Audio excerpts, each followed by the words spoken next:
कार्यप्रणाली किसी का है, प्रोसेस फॉर्म भरते हैं। बहुत सी समस्याएं सुनने में आती है कि फॉर्म भरने के भी समय कम दिया जाता है। तो ये सही है? हो सकता है स्टूडेंट आलसी हो और आखिरी तारीख को जाता हो फॉर्म भरने के लिए। नहीं ना देखो, आप देख लो, इस कांस्टेबल में उन्होंने 12 दिन दिए हैं, 12 से 13 दिन दिए हैं। अब 12 से 13 दिन में भी उनकी 6-7 दिन साइट मतलब मर के बंद ही हो गई थी, बंद हो गई थी, चल रही थी, कहीं लोड हो रहा, कुछ अपलोड हो रहा, कुछ नहीं हुआ, ये चीज हो रही थी। फिर रात में 11 बजे चालू होता। टेक्निकल समस्या होगी या फिर ये ईएसबी की गलती है? ये ईएसबी की गलती, अपडेट करो ना। अब आप ऐसे बहुत से भाई लोग हैं जिन्होंने पिटीशन लगाई है 2500 रुपए देके, तो कहीं ना कहीं पिटीशन में भी जो हमारे भाई लोग रहे हैं उनके वो पैसे भी गए हैं और डेट बड़ी नहीं है। ये एग्जाम अगर वो तो पीएबी है, 2 दिन पहले भी रिजल्ट टाइम टेबल जारी कर देगा कि मैं एग्जाम ले रहा हूँ। और जैसे कि एग्जाम लेने के बाद सेंटर की बात आती है, एग्जाम सेंटर नहीं, उनका कहना ऐसा है कि हम कुछ नहीं करते हैं, हमारी जो सिस्टम है ना, सिस्टम जो सेंटर अलाउड करना, सेंटर किसको कहाँ देना है, क्या देना, वो सब सिस्टम करता है। वो एक सिस्टम में फिट रहता है। तो क्या उसके हिसाब से आपका कहना है कि सेंटर वो सही दे रहा है क्या? देखो, सिस्टम सही दे रहे हैं क्या? अपन के घटिया सिस्टम को मैं इतने बार हर व्यक्ति 12 साल से लोग नकारते आ रहे सिस्टम। अगर तुमने सिस्टम मतलब व्यक्ति अगर 4 ऑप्शन दे रहे, तुम अगर 4 ऑप्शन में से अगर भोपाल, दिल्ली, जो मतलब जो भी अपना एमपी के जितने भी जिले हैं, तुम 4 ले रहे, वो 4 लेने के बावजूद उनको छोड़ के किसी और सेंटर में देना, ये कौन सा सिस्टम है तुम्हारा? अभी ये कहाँ से आता है? मैं एक बात ऐड करना चाहूंगा। जैसा एक मेरा मित्र है, उसने पहला सेंटर इंदौर लिया, दूसरा अपना उज्जैन लिया, तीसरा भोपाल लिया और चौथा खंडवा लिया था, लेकिन उसका सेंटर आया नीमच। तो सिस्टम इतना तो मेरे हिसाब से मतलब सिस्टम जो कंप्यूटर रहता है वो इतना तो वो नहीं हो गया होगा कि नहीं इसको मैं नीमच ही दूंगा, ये इधर। तो वो 4 सेंटर इतना एक्टिव। वो लोगों का कहना है कि जो इनके नंबर थे, कुछ बच्चों के नंबर तो 10-10 नंबर तक कम भी हुए हैं और कुछ लोगों के बढ़े भी हैं। तो इनका आरोप है सरकार पर भी और ईएसबी पर भी कि नंबर कम करके जुगाड़ वालों को घुसाना, इस तरह से इनका कहना है। तो नॉर्मलाइजेशन की प्रोसेस पूरी क्या है? मुझे ये बताओ कि नॉर्मलाइजेशन ये होता क्या है, ये नॉर्मलाइजेशन प्रक्रिया क्या है? एक आसान भाषा में आप लोग बताओ कि नॉर्मलाइजेशन होता क्या है? देखो, नॉर्मलाइजेशन तो हमारे दिमाग में तो वो क्या पता क्या गुणा भाग करते हैं, वो शायद ऊपर से लेके आए होंगे गुणा भाग। अच्छा। कि जो एक ही शिफ्ट में एक के बढ़ रहे हैं, एक के कम हो रहे हैं, तो ये किस हिसाब से नॉर्मलाइजेशन कर रहे हैं? शिफ्ट वाइज रहता होगा ना? अरे कोई शिफ्ट वाइज नहीं। मैंने अभी पटवारी के पेपर में देखा है कि जैसे कि मेरे बढ़ रहे हैं, अच्छा। तो हमारे भाई के कम हो रहे हैं, ये किस हिसाब से नॉर्मलाइजेशन? ये आप ही बताइए। गणित कौन सी सरकार कहती है कि मैथमेटिकली कुछ प्रोसेस रहती है। अरे मैथमेटिकल प्रोसेस भी रहती है तो 32 नंबर की रहती है, 32 नंबर की। आप ही एक अनुमान लगाओ कि मैथमेटिकल वो रहती है प्रोसेस, तो 10 नंबर की हम मान रहे 10 नंबर की। हाँ बिल्कुल हुआ है, आप पटवारी के देख लो। अरे भाई वो नॉर्मलाइजेशन में इतने कम नहीं करेंगे तो उनको लोगों को कैसे देंगे फर्जीवाड़ वालों लोगों को नौकरी? तो मतलब नॉर्मलाइजेशन से आप नाराज हो, तो नॉर्मलाइजेशन कैसे क्या है, प्रोसेस क्या है? ये इसका उदाहरण हमारे सामने संजय सर है। इनकी पटवारी में एक ही शिफ्ट थी दोनों भाई दोस्तों की, और इनके जो नंबर जो फाइनल रिजल्ट में आए उनमें क्या है, नॉर्मलाइजेशन में अंतर देखा गया है। तो ये किस प्रकार से हुआ? एक ही शिफ्ट में एक शिफ्ट, एक लेब, एक सेंटर भी एक ही। और रही बात ये एक नंबरों का अंतर आगे पीछे हुआ है, 4 नंबर का अंतर आया, 4 नंबर हाँ घटे बढ़े। और रही बात बता रहा हूँ मैं वर्ग 2 की, जो रिसेंटली हमारे भोपाल में हुई थी। मेरे गांव एक लक्ष्मण सोलंकी था और मैं था। हम एक गांव के एक सब्जेक्ट एक तारीख और एक ही मतलब लेब, एक ही लेब, उसके बावजूद भी उसके नंबर 4.5 नंबर बढ़े और मेरे ओनली 2 नंबर बढ़े। तो ये कैसा नॉर्मलाइजेशन? ये सबसे घटिया पद्धति है। और ये क्या, ये पद्धति मतलब इसलिए भी लाया है कि जो फर्जी लोग है ना, उनको अंदर करने का सबसे आसान तरीका है नॉर्मलाइजेशन। कुछ उदाहरण, कुछ मतलब जैसे कुछ बच्चों के बहुत ज्यादा बड़े हैं, बहुत ज्यादा कम हुए, मतलब कांस्टेबल में देखा है मैंने। हमारे जैसे मेरे नंबर थे कांस्टेबल में 62 के समथिंग, तो उसमें ही अन्य बच्चे जो थे जिनके नंबर बढ़ के 69 हो गए और मेरे नंबर जो थे वो कम हो गए। तो मैं बाहर हूँ आज और वो आज जॉब में है। तो इसके प्रत्यक्ष प्रमाण हम खुद है कि ये इसमें अंतर काफी देखा गया है। और दोस्तों, नॉर्मलाइजेशन प्रणाली है तो ये एक तरह से उससे नाराज है। नहीं तो ईएसबी का कहना है, वो रूल बुक में हम देते हैं, वो प्रोसेस बताते हैं कि एक शिफ्ट में अगर पेपर कठिन आता है ना, तो हम लोग वहाँ पर थोड़ा सा नंबर कम कर देते हैं या इस तरह से, है ना। और दूसरे में अगर लेवल अगर लगता है उनको कि आसान था तो उसको बढ़ा देते हैं। तो उनका कहना है, तो ये उनकी प्रोसेस, तो वो लोग बोलते हैं कि सही है। तो आप लोग क्यों विरोध कर रहे हो? देखो, अब आपने एसएससी की एग्जाम दी होगी, उसमें नॉर्मलाइजेशन होता है। उसमें तो हमने कभी इतना बड़ा अंतर देखा नहीं जो हमारी ESB देती है। और वो हमको जो सूत्र देते हैं वहाँ पे जो भी चिट्ठा ऐसे ऐसे बना के, वो अभी तक मेरे जो गणित वाले भाई लोग हैं उनके तो आज तक समझ में आया नहीं। तो ये कहाँ से लेके आए? बड़े बड़े कोचिंग वाले भी ये नॉर्मलाइजेशन नहीं समझा पाए। खुद हमारे गुरुजी हैं, उन गुरुजी को नहीं समझ में आ रहा है कि ये नॉर्मलाइजेशन किस हिसाब से कर रहे हैं, वो सूत्र ही नहीं समझ में आ रहा है। तो ये सूत्र क्या इन्होंने खुद बनाए हैं शिफ्ट के हिसाब से? जैसे कुछ शिफ्ट में डे वाइज मानते हैं हम, 1 महीने 2 महीने पेपर चलते हैं, तो हो सकता है कोई से महीने में इजी पूछा है, कोई से महीने में टफ भी पूछा है। अरे सर उस चीज को हम मानते हैं, चलो ठीक है, वो मतलब दिन वाला देख लो कि शिफ्ट वाइज देख लो। अगर एक शिफ्ट में एक व्यक्ति का अगर 10 नंबर बढ़ रहे और एक व्यक्ति के 10 नंबर कम हो रहे, तो ये कौन सा नॉर्मल है? और इससे भी मैं एक चीज बोलना चाहूंगा कि जैसे क्या इसमें वर्ग 1 वर्ग 2 वाली एग्जाम दी है, ESB इतनी बड़ी घटिया है कि वो इतने क्वेश्चन गलत डालती है। अभी वर्ग 1 में 32 क्वेश्चन डिलीट कर रही है, 37 क्वेश्चन डिलीट कर रही है। तो ये और वो कहते हैं कि हमारी जो कमेटी है, एक्सपर्ट कमेटी है, विशेषज्ञों की कमेटी है, वो जांच करेगी और कुछ क्वेश्चनों में त्रुटि पाई जाती है तो हम डिलीट करेंगे करके। तो क्या उनकी कमेटी बहुत एक्सपर्ट है? कैसा क्या? देखो, ये जब दिल्ली पुलिस में SI में उसमें जो क्वेश्चन सही, वहाँ जो सर्व जो जितनी भी संस्था है वो उन क्वेश्चनों को सही मान रही है। अच्छा। लेकिन अपना ESB कहाँ पता कहाँ से आया हुआ है, वो उसको गलत मान रहा है। जब अपने पास इतने शिक्षित और सक्षम जो पेपर बनाते हैं, जो व्यक्ति बैठी है, जो कमेटी बैठती है, तो वो उनके पास इतने क्वेश्चन नहीं है क्या कि वो एक लेवल मेंटेन करके रखे। जैसे कि हमारे यहाँ की सबसे बड़ी एग्जाम है UPSC है, PSC है, सारी ऑफलाइन एग्जामें होती है एक दिन में और एक ही पेपर बनाती है। तो हमारी जो संस्था है जो ESB, वो मतलब इस हिसाब से जो मतलब पेपर का लेवल ही मेंटेन कर सकती क्या, जो उसमें उनको इतना अंतर लाना पड़े और इतने नॉर्मलाइजेशन की जरूरत पड़े। एक बात नहीं, आप क्या ऑफलाइन एग्जाम की तरह जाना चाहते हो? ऑफलाइन एग्जाम जरूरी है। नहीं, ऐसा कुछ हो रहा है क्या? ऑफलाइन तो बड़ी चुनौती है ना इस बार। नहीं, तो डिजिटल इंडिया की तरफ जा रहे हो और आप ऑफलाइन बोल रहे हो, तो कैसे संभव है? कुछ उदाहरण दो, कोई सी कंडीशन। जैसे कि देखो, UPSC है जो ऑफलाइन होती है, PSC है ऑफलाइन होती है, और भी दूसरी एग्जाम है हर ऑफलाइन होती है, नीट की एग्जाम ऑफलाइन होती है। तो ये एग्जाम है तो आसानी से हो सकती है। तो क्या एक ही दिन पेपर होना चाहिए इसका? बिल्कुल एक ही दिन होना चाहिए। और एक चीज आपने जो बोला कि PEB मानती है कि जो हमारे पेपर बनाने वाले हैं वो बहुत बड़े विशेषज्ञ हैं, तो वो पहले से डिसाइड नहीं कर सकते कि ये पेपर में हम इतने क्वेश्चन रखें कि ये पेपर में इतने, मतलब विशेषज्ञ ये तो बनती है, वो बाद में विशेषज्ञ क्यों बनते हैं? मेरी बात सुनो, वो बाद में विशेषज्ञ क्यों बनते हैं कि सीधे 32 नंबर कम कर रहे हैं, 10 नंबर ज्यादा ये विशेषज्ञ पहले भी बन के कर सकते हैं ना कि भाई इस पेपर में हम इतने क्वेश्चन ऐसे डाल देते हैं, इस पेपर में ऐसे डाल देते हैं। उन्होंने पहले इस बात की वो कर लेना चाहिए, तो विशेषज्ञ तब पता चले ना कि हाँ उन्होंने एकदम निष्पक्ष रूप से पेपर सेट किया है।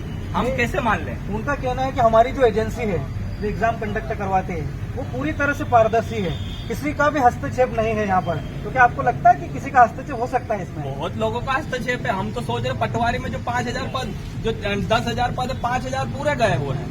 आप देखो जो जिनके एक ही कॉलेज, जो मतलब मैं उनकी एक नाम नहीं लेना चाहूंगा, जो अच्छे टॉपर हैं वो आसान सवालों के जवाब नहीं दे। उनको ये नहीं पता है कि अपने मध्य प्रदेश की राजधानी फिर अपना ओंकारेश्वर तो 12 ज्योतिर्लिंग में से एक आते हैं, प्रसिद्ध हैं।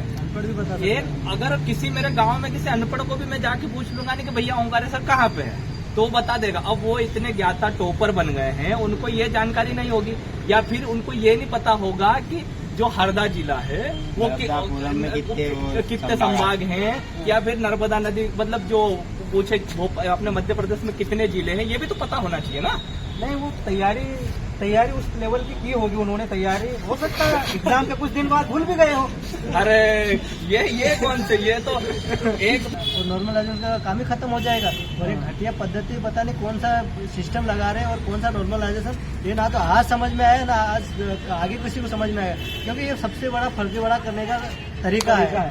नॉर्मलाइजेशन करना, अगर मेरे नंबर आए, वर्ग 3 की बात करता हूँ, मेरे नंबर मतलब मेरा जब सेंटर लगा था, मतलब इतना घटिया सेंटर था वो, और वहाँ पे मेरे 3 बार सिस्टम बन रहा था। अगर व्यक्ति लाही पकड़ लेगा, अगर सोल्व करेगा पेपर, अगर उसका 3 बार अगर 5-5 मिनट खाएगा, 15 मिनट खा गया है, तो वहाँ व्यक्ति डिस्टर्ब नहीं होगा। तो मतलब उसकी वजह से बहुत सारे सिस्टम की वजह से बाहर हुआ। साल भर का, महीना भर, जितने भी अपन साल से तैयारी करें वो पूरी मेहनत वहाँ देना पड़ते हैं। तो हम बोलते कि यार ये क्या सिस्टम है, जैसे तुम ऑफलाइन ले लो ना एक दिन में, ना नॉर्मलाइजेशन की दिक्कत नहीं, आएगी ना। उनका कहना है कि हमारी जो एजेंसी है ना, वो टॉप लेवल की एजेंसी, हम एग्जाम कंडक्ट करवाते हैं हम लोग। हमारी जो एजेंसी है वो पूरी पारदर्शिता है, हमारे सिस्टम ऐसे है कि कोई छेड़छाड़ भी नहीं कर सकता है ना। और जहाँ पर जो कॉलेज सेंटर अलॉट किए जाते हैं वो भी उनका कहना है, ESB का कहना है हमारा नहीं, कि वो टॉप की कॉलेज है, अच्छी कॉलेज रहती है, और उनके कर्मचारी जो वहाँ पर करवाते हैं एग्जाम कंडक्ट वो भी प्रशिक्षित किए हुए रहते हैं। तो आप लोगों को तो एक तरह से मुद्दा वो कह रहा है बताना कि वो चाहता एक हूँ। सही एक चीज मैं इसमें करना चाहूँ, देखो कोई सी भी एग्जाम होती है तो वहाँ पे नियम क्या कहता है कि वहाँ पे एक जेमर लगाया जाए, जेमर लगाया जाए। जेमर लगाया जाए। आप किसी भी सेंटर पे जो PEB ये ESB एग्जाम ले रही है उस सेंटर पे जाके देख लेना, वहाँ पे आपके सभी चलेंगे, मोबाइल चलेगा, सब चलेगा। तो कोई भी अगर छोटा मोटा भी हैकर आएगा ना तो उसको रिमोट एक्सेस पे लेके कंप्यूटर खुद ऑपरेट कर सकता है बाहर से। हैक कर सकते हैं। हाँ, हैक कर सकते हो, और वो कर रहे हैं। बहुत सी चीजें हुई है ऐसे जो ऐसा। तो ऐसे कुछ एग्जाम सेंटर जो है ऐसे जो संदेह के घेरे में आए हैं अभी, हाल ही की कोई सी एग्जाम हुई है अभी, और कोई से कॉलेजों पर इस तरह का आरोप लगा, ऐसे कुछ कॉलेज देखने को मिलते हैं क्या? सर अभी ऐसे स्पष्ट तो नहीं पता चला है, बाकी बहुत सारे सेंटर हैं जहाँ पे फर्जीवाड़े पाए गए हैं और जिन पे मतलब आरोप प्रत्यारोप हो रहे हैं अभी वर्तमान में। जैसे पटवारी भर्ती परीक्षा में अभी देखा गया है कि NRI कॉलेज है, वहाँ पे फर्जीवाड़ा और सारे टॉपर उसी सेंटर से निकले हैं।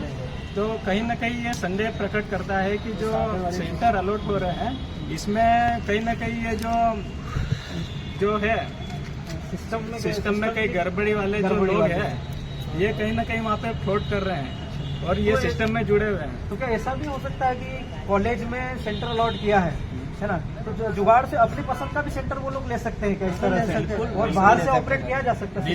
बिल्कुल कर सकते हैं। अगर जैमर नहीं लगा होगा तो बिल्कुल कर सकते हैं। आपको अगर वो टेक्निकल चीजें वो आप कर सकते हो तो वो आप भी कर सकते हो।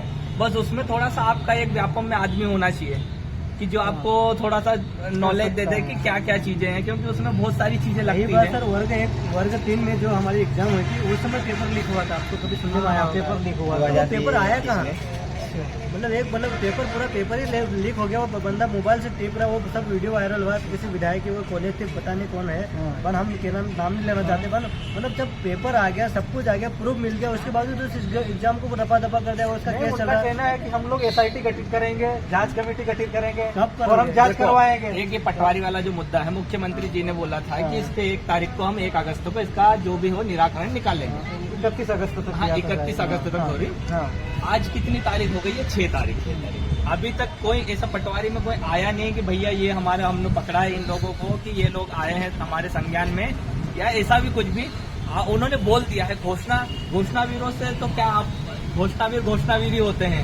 उन्होंने कहा है कि उनकी एग्जाम्स जो होती है ना, जैसे अभी किसी मंत्री का भी भाषण वायरल हुआ था कि इससे गड़बड़ हो ही नहीं सकता है। ये कांग्रेस आप लोगों को भड़का रही है, तो क्या सही में आप लोगों को कोई और भड़का रहा है या फिर वास्तविकता में? हम तो खुद ही भड़के हुए हैं। हम तो खुद ही भड़के हुए हैं। नहीं, हमको कांग्रेस से मतलब है ना, बीजेपी से मतलब ना, अन्य कोई संगठन से मतलब है। हमारा जो स्टूडेंट है उत्तर देने का। हाँ, सही है। और एक और इसमें जैसे कि मैं मामा जी से आपके चैनल के माध्यम से आग्रह करना चाहता हूँ कि जैसे कि ये जो अपने माननीय रिटायर जो जज हैं उनको ये कार्रवाई सौंपी है, जिसको अगर निष्पक्ष जांच करवाना थी तो इसको CBI को भी सौंप सकते थे ना। मतलब हमारी एक बच्चों की सभी की यही मांग थी कि ये CBI जांच हो। तो कहीं ना कहीं हमको इस चीज पे भी संदेह लगता है कि ये आपकी खुद की कमेटी गठित कर ली हो और आप उसकी जांच करवा रहे हो, लीपापोती करके दे देंगे, या फिर आप हो भी सकता है कि ये आप चुनाव तक इस मुद्दे को खींच के ले जाएं। 10 साल की सजा या उम्र कैदी हो। मेरे हमारे जो हक अधिकार है ये हमारी भावनाओं से खेल रहे हैं, क्योंकि हम भी यहाँ पे आए हैं, यहाँ रह रहे हैं, तैयारी कर रहे हैं। हमारे माँ बाप को भी करीबन 4-5 साल से पैसा दे रहे हैं हमको, और हम लगन से पढ़ रहे हैं, लेकिन हमारे 0 पॉइंट से 5 पॉइंट बाहर हो रहे हैं, 2 नंबर से बाहर। और मेन बात नॉर्मलाइजेशन में सीधे 10 नंबर कम कर रहे हैं हमारे, और जो हमारे शिफ्ट वाले हैं उनके बढ़ा देते हैं। क्या सर, ये बात अगर गाँव में जाए या कोई गाँव का व्यक्ति या समाज का व्यक्ति हमको फोन लगाए, भाई तुम क्या कर रहे हो, तुम इंदौर जैसी सिटी में रह रहे हो और तुमसे एग्जाम में क्वालिफाई नहीं हो रहे, तुम वहाँ कर क्या रहे हो? और सिस्टम अगर हम नंबर ला भी रहे, क्वालिफाई हो भी रहे, तो सिस्टम हमको उखाड़ के वापस नीचे फेंक रहा है। तो कहीं ना कहीं हम अपनी जिम्मेदारी माने या सरकार की जिम्मेदारी माने, यह भ्रष्ट जो है ना व्यापम, इसके हम इसको गलत माने। अभी बताओ और मतलब व्यापम को सबक सिखाने के लिए हम आ रहे हैं 8 तारीख को भोपाल में और वहाँ आंदोलन करेंगे और जब तक इस अलग से बना लेते हैं, ठीक है ना। एक सर्वर प्रॉब्लम भी बड़ी सुना है ESB के बारे में, है ना। व्यापम को कोई समस्या तो नहीं है? नहीं, कोई दिक्कत नहीं, वो क्या है, नाम बदलने से कुछ नहीं होता। ESB है, उसका सर्वर सुना है मैंने, है ना, कि भारत सरकार अभी डिजिटल इंडिया लेके आई है ना, और 5G 6G की टेक्नोलॉजी आने वाली है, तो सर्वर प्रॉब्लम बड़ी रहती है।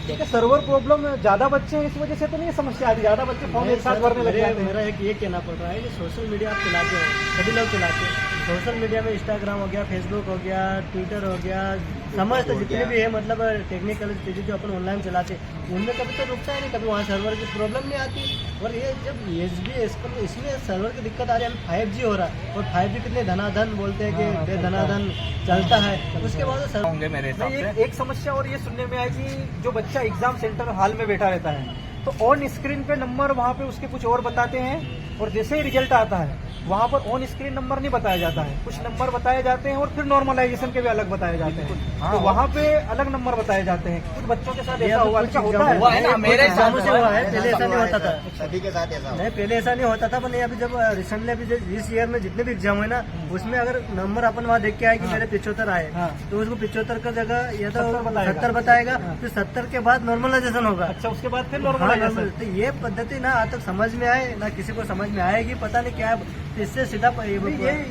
ये निर्णय तो एक्सपर्ट का है, वो भी बताओ ना। अरे भाई ये बताएंगे तो ये लोग फर्जीवाड़ा कैसा करेंगे? हाँ, सबसे बड़ा फर्जीवाड़ा करने का तरीका ये है। देखो, मेन फर्जीवाड़ा करने का यही काम है उनका, कि नॉर्मलाइजेशन और फिर ये घटिया प्रक्रिया ये अपना के फर्जीवाड़ा करते हैं। और इसे भी अगर निष्पक्ष जांच होगी ना, तो मेरा ये मानना है कि हर एक। और आगे क्या कहना चाहते हो तुम लोग इसके फर्जीवाड़ा को लेके? फर्जीवाड़े की जल्द से जल्द जांच हो और इसमें पूरी पारदर्शिता की जरूरत है। जो अभी तक में जो प्रोसेस चल रही है वो कहाँ तक पहुंची और आगे कब तक हो जाएगी, इसकी हमें पूरा स्पष्टीकरण चाहिए सरकार से। दीदी पे तुम लोगों को भरोसा है कि नहीं अभी? बिल्कुल भी भरोसा नहीं हमको, बिल्कुल भी भरोसा नहीं देना चाहेंगे इस पे, तो क्योंकि बहुत ही गलत होता है। जैसे मेरे DO की एग्जाम दी थी, 66 नंबर थे, उसमें से कम करके 58 नंबर पे ला दिया। और मेरे साथी एक दोस्त तो दिया, उसके 62 थे, उसके 68 नंबर हो गए। ये कौन सी प्रक्रिया अपनाते हैं? आज तक हम तो क्या, हमको क्या गणित के हमारे सर होने गुरुजी है, उनको भी समझ में नहीं आता है। आर्यभट्ट जी रहते तो उनको भी नहीं समझ में आता है कि ये नॉर्मलाइजेशन प्रक्रिया कौन सी अपना रहे हैं। ये बच्चों का गुस्सा है, जायज है, गुस्सा होना भी चाहिए, क्योंकि ये घटिया नॉर्मलाइजेशन की प्रक्रिया बहुत खराब पद्धति कह सकता हूँ मैं। और इसमें हम सुधार के रूप में ये देखना चाहते हैं कि जो रिजल्ट जो जारी होते हैं उसमें जो कंप्यूटर पे जो स्क्रीन मार्क्स दिखाए जाते हैं, उसे भी रिजल्ट में ये क्लियरली मतलब यहाँ पे नोटिफाई करें कि इसके उस टाइम पे एग्जाम में इतने नंबर थे और क्वेश्चन डिलीट होने के बाद में इतने नंबर हुए और आफ्टर नॉर्मलाइजेशन के बाद में इतने नंबर हुए। तो ये इससे है ना एक पता चलेगा कि जो व्यापम ने जो क्वेश्चन डिलीट करे हैं, तो किस शिफ्ट में कितने डिलीट करे और इन लोगों के जो कंप्यूटर स्क्रीन में जो नंबर है और रिजल्ट में जो नंबर है उनमें कितना अंतर आया है, ये देखने को स्पष्ट मिलेगा और इससे पारदर्शिता आएगी। मैं एक बात ये पूछना चाहता हूँ, मेरे को ये समझ में आ रहा है, अगर एक ही लेस